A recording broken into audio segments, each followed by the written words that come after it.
गोपाल जीव विश्वनाथ मंदिर को सुंदर ए मंदिर बाबा विश्वनाथंकर आसतु किसी दर्शन करवा। नटराज बा आम बर्तमान यही शैवपीठ को आसी पारादीपर शिव मंदिर विश्वनाथ मंदिर भाव में नामित। श्रावण मासरे जल लगी कहीं हुए अनेक थर आम आलोचना रखीचे जे जल लगी हबार अनेक व्यवस्था अच्छी। शिवंकर अनेक शिवंकर विवाह उत्सव सतींक सह शिवंकर विवाह तत्परे सतींकर देहांत पर शिव क्रोधित होला परे धारण करिसेंती। आमे टिके ननांग सह विषय तथ्य रखिबा तथापि नना टिके आमे जानिबा एई सतींक उद्धार परे तापरे शिवलिंगर पूजार कार्यक्रम जो गणेश स्वयं शिवंक पुत्र जे शिवलिंग पूजा करुछंती तत्सहित राम रावण कंस जम हनुमान मध्य ये सुंदर मंत्र अच्छी वंदे शूलधरं गणित गरलं जटेत गंगा जलं बालं भक्ति स्मिता नलतनयनं शूलं ददान करे वामांग विजितं नमामि सततं शैलेन्द्र प्रति शिवा भक्त क्लेश हरं स्मरणपरहरं कर्पूरगौरहरं ओम नमः शिवाय।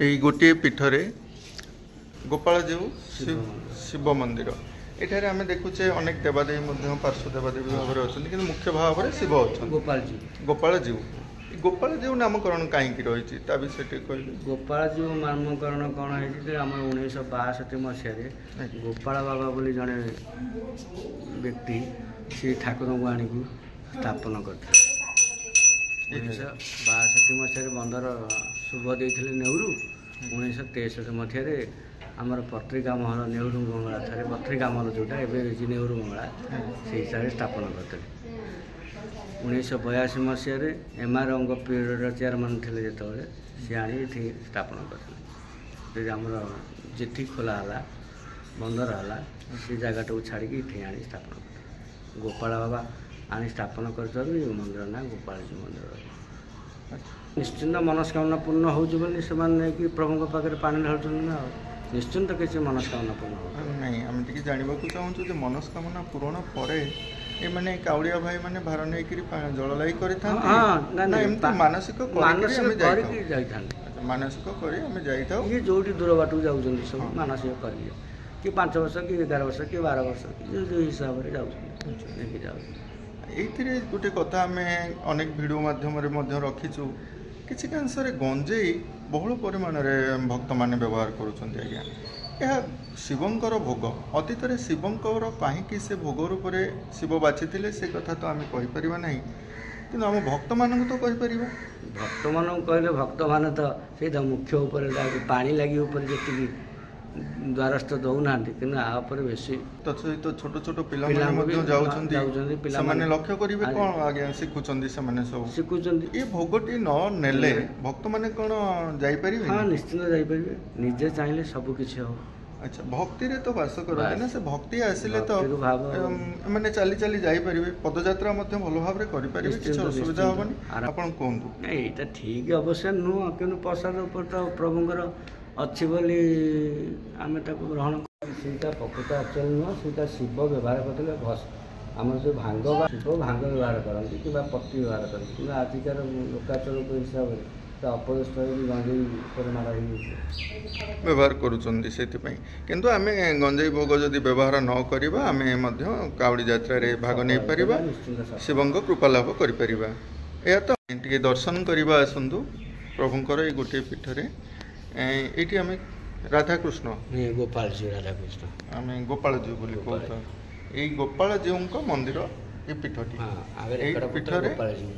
पीठरे आम पार्श्वदेव भाव में विश्वनाथ महादेव अच्छा कि पीठटी हूँ ये गोपाल जी। अच्छा गोपाल बोली जोटा तथ्य आम जानिले कृष्ण गोपाल घरे जन्म लाभ करते यह तो कौन तो से प्रतिष्ठाता गोपाल बाबा जी आनी प्रतिष्ठा कर छोट बड़े कुष्ठ रोग पीड़ित थे गोपाल जी पूजा अर्चना कर रोगामुक्त होते गाँ निकट आमर मार्सा गाई ଜୁଣ ବୋଲି ଆମେ ଜାଣୁଛୁ ତାଙ୍କ ଘର।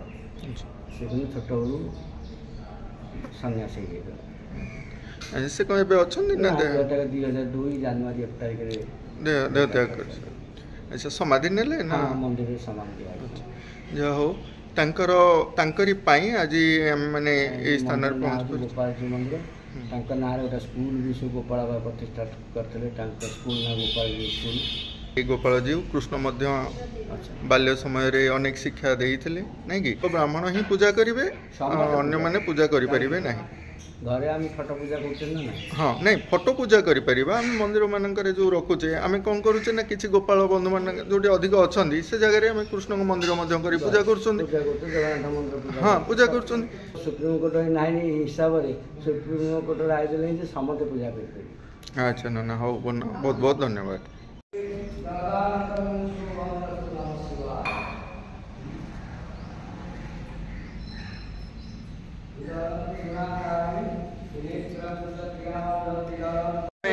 এই ଗୋପାଳଜୀଉ ମନ୍ଦିରର ଟ୍ରଷ୍ଟ ବୋର୍ଡର ସମ୍ପାଦକଙ୍କ ସହ ଏବେ ସେଠି କଥା ହେବା।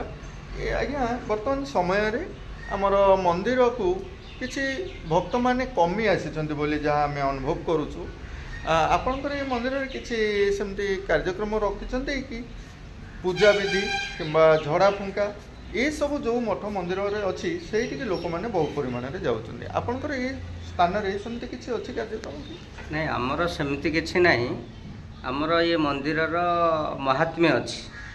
ସେ ମହାତ୍ମ୍ୟ ସକାଶେ ଆମର ଶ୍ରଦ୍ଧାଳୁ ଭକ୍ତମାନେ ଆସନ୍ତି। ଝଡ଼ା ଫୁଙ୍କା ଯାହା କହିଲେ ସେମିତି ନାହାନ୍ତି। ଆମର ବଡ଼ ନନା ଅଛନ୍ତି ସୁରେନ୍ଦ୍ର ପଣ୍ଡା। ସେ ମୁଁ ଜାଣିବା ଭିତରେ କ'ଣ ସେ ପିଲାମାନଙ୍କର କ'ଣ ଟିକେ ହେଲେ ସେ ଆମର ଚାମର ଅଛି ଠାକୁରଙ୍କର, ଚାମର ଟିକେ ଲଗେଇଦେଲେ ପିଲାଙ୍କୁ ବି ଭଲ ହେଇଯାଆନ୍ତି ବୋଲି ଆମେ ଶ୍ରଦ୍ଧାଳୁଙ୍କ ଠାରୁ ଶୁଣୁଛୁ। ତେଣୁ ଇଏ ମନ୍ଦିରର ମହାତ୍ମ୍ୟ ଆମର ବର୍ଷ ବର୍ଷ ଧରି ସେହି ଶ୍ରମିକ ଭାଇମାନେ ଆସି ଏଇ ବୃନ୍ଦାବନ କଲୋନୀରେ ରହିଲେ। ପରବର୍ତ୍ତୀ ସମୟରେ ଏ ମନ୍ଦିର କଲେ। ତେଣୁ ସର୍ବ ପୁରାତନ ମନ୍ଦିର ପାରାଦୀପ ବନ୍ଦରର ଆମର ଏଇ ଗୋପାଳଜୀଉ ଶିବ ମନ୍ଦିର। ବିଦ୍ୟାଳୟ ମାନେ ସ୍ଥାପନ କରିବା ଉଚିତ ନା ମନ୍ଦିର ମାନ ବର୍ତ୍ତମାନ ସମୟରେ ସ୍ଥାପନ କରିବା ଉଚିତ? ଶୁଣନ୍ତୁ, ବିଦ୍ୟାଳୟ ତ ସରକାର ବିଦ୍ୟାଳୟ କରିବା ପାଇଁ ଶିକ୍ଷା ବିଭିନ୍ନ ପ୍ରକାର ଯୋଜନା ମାଧ୍ୟମରେ ଲୋକମାନଙ୍କ ପାଇଁ ସରକାର କରିବେ।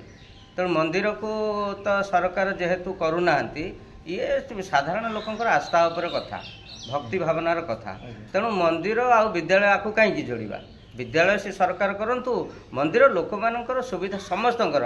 ଏଠି ଛାତ୍ରଛାତ୍ରୀ ବିଦ୍ୟା ଅଧ୍ୟୟନ କରନ୍ତୁ ବା ବୟସ୍କ ଲୋକ ହୁଅନ୍ତୁ, ମହିଳାମାନେ ହୁଅନ୍ତୁ, ଏଠୁ ସମସ୍ତେ ଶିକ୍ଷା ଗ୍ରହଣ କରିବେ। ଆଧ୍ୟାତ୍ମିକ ଶିକ୍ଷା ଏଠୁ ମାନେ ତାଙ୍କର ଭକ୍ତି ଭାବନା ଉପରେ ନିର୍ଭର କରୁଛି। ତେଣୁ ସେମାନେ ଯେଉଁ ପ୍ରାମାଣିକ ଶିକ୍ଷା ସରକାର ସେଇଟା କରିବେ, ଏଥିରେ ଆ ସହିତ କିଛି ସମ୍ପର୍କ ନାହିଁ। ତେଣୁ ଆମର ବହୁତ ବି ମନ୍ଦିର ଅଛି, ସେମାନେ ଆଧ୍ୟାତ୍ମିକ ଚିନ୍ତାଧାରାରେ ବି ବିଦ୍ୟାଳୟ କରୁଛନ୍ତି। ମନ୍ଦିରର ପରିସର ନେଇକି ପରିବେଶ ନେଇ ତାଙ୍କର ଇନକମ୍ ସୋର୍ସ ନେଇ ସେମାନେ କରିପାରୁଛନ୍ତି ବି। ସେଠି କିଛି ଏଜୁକେସନର ପ୍ରମୋଟ ମଧ୍ୟ ହେଉଛି। ଯାହା ବି ରହୁ, ଆପଣମାନେ କହିବା ଅନୁସାରେ ଆମର ଅଛି ଗୋପାଳଜୀଉ ମନ୍ଦିରରେ ବି ଅଛି, ଆମର ଅଛି ଗୋଟେ ବିଦ୍ୟାଳୟ ବି ଅଛି। ଆମର ଅଛି ଯାହାକୁ କହୁଛେ ସଞ୍ଜୟ ଗାନ୍ଧୀ ବିଦ୍ୟାଳୟ କହୁଛି। ଶିକ୍ଷା କ୍ଷେତ୍ରରେ ହଉ, ସାମାଜିକ କ୍ଷେତ୍ରରେ ହଉ, ଆମର ଯେଉଁ ଏଇ ଗୋପାଳଜୀଉ ମନ୍ଦିରର ଯେଉଁ କମିଟି ଅଛି, କମିଟି ମାଧ୍ୟମରେ ବିଭିନ୍ନ ସାମାଜିକ କାର୍ଯ୍ୟ, ସଫାଇ କାର୍ଯ୍ୟ ଠାରୁ ଆରମ୍ଭ କରି ବିଭିନ୍ନ ପ୍ରକାର ଜନସଚେତନତା କାର୍ଯ୍ୟ ମଧ୍ୟ କରାଯାଉଛି। ତେଣୁ ଭଗବାନଙ୍କୁ ଆମେ ଯୋଉଠି ରହି ଡାକିଲେ ମଧ୍ୟ ଭଗବାନ ଆମ ଡାକ ଶୁଣି ନିଜର ଭାବନା ଉପରେ ନିର୍ଭର କରୁଛି ସବୁ।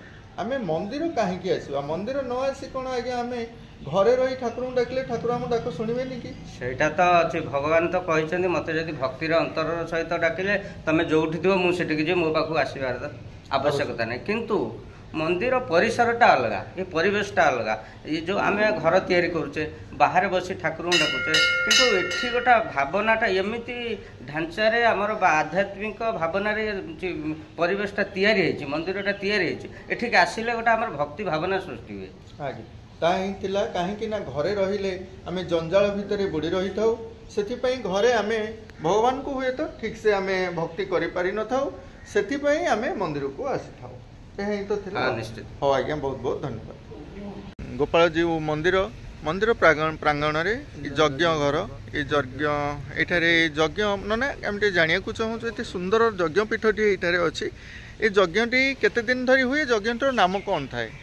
ଏଇଟା ଆମର ବିଶ୍ୱଶାନ୍ତି ପୁରାତନ ଯଜ୍ଞ ମଣ୍ଡପ ଏଇଟା ଆମର ପ୍ରାୟ ଏ ବର୍ଷ 60ତମ ଯଜ୍ଞ 59ତମ ଯଜ୍ଞ ସରିଯାଇଛି। ଆଉ ଏହା ମଧ୍ୟରେ କ'ଣ ସବୁ ଗଛ ସବୁ କିଛି ଲଗେଇଛନ୍ତି? ପରିବେଶ ଭିତରେ ଆମ୍ବ ଅଛି, ପଣସ ବି ଅଛି, ଆଉ କ'ଣ ସବୁ? ବଉଳ ଅଛି, ସୁନ୍ଦର ନାଗଚମ୍ପା ଶିବଙ୍କର ପ୍ରିୟ ପୁଷ୍ପ ନାଗଚମ୍ପା ବି ଅଛି। ନାଗଚମ୍ପା ଫୁଲ ବି ଏବେ ଗଛରେ ଫୁଟିଛି ସୁନ୍ଦର ଭାବରେ। ଆଜ୍ଞା ଶିବଙ୍କର କ'ଣ ଏଇ ନାଗଚମ୍ପା ହେଉଛି ସୁନ୍ଦର ପୁଷ୍ପ ମେନ୍ ମୁଖ୍ୟ ଫୁଲ। 108 ବେଲପତ୍ର ଚଢ଼େଇବା ଅପେକ୍ଷା ଗୋଟିଏ ନାଗଚମ୍ପା ଚଢ଼େଇଲେ ବିଶେଷ ସେ ପୁଣ୍ୟ ମିଳିଥାଏ, ଫଳ ପ୍ରାପ୍ତ ହେଇଥାଏ ନାଇଁ? ବହୁତ ସୁନ୍ଦର। ଏ ଶ୍ରଦ୍ଧାଳୁ ଭକ୍ତମାନେ ଯେ ଶ୍ରାବଣ ମାସରେ ଜଳଧାର ନେଇକରି ଯିବାର ଯେଉଁ ବ୍ୟବସ୍ଥା ଥାଏ ନମଃ ଶିବାୟ